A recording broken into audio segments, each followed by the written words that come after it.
Пайгамбар саллаллаху алейхи ва саллям дагы бир хадисинде мындай дейт: "Ман кана лаху ала раджулин хаққун жолосу дайнун, фаман аххараху кана лаху ликулли яумин садақатун" дейт.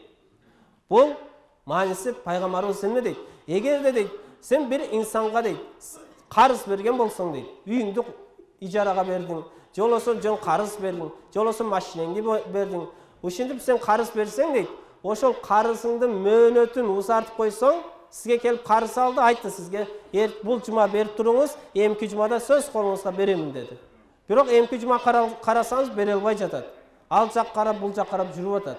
Сиз ошол жерде, жок, бул жума бере албасаң, эмки жума берсең болот деп бир жума убактысын созуп койсоңуз, пайгамбарыбыз эмне дейт? Ошол ар бир күн үчүн сага садака болуп турат дейт. Мынакей садака. Эң бир жакшы садака.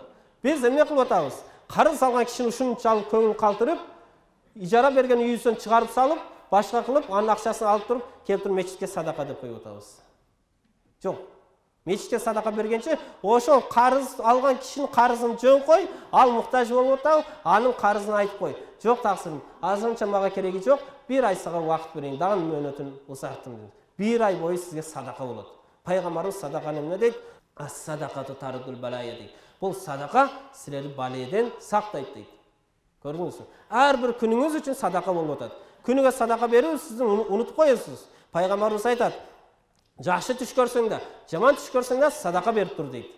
Күнүгө садака берип туруу биз үчүн эң бир жакшы нерсе.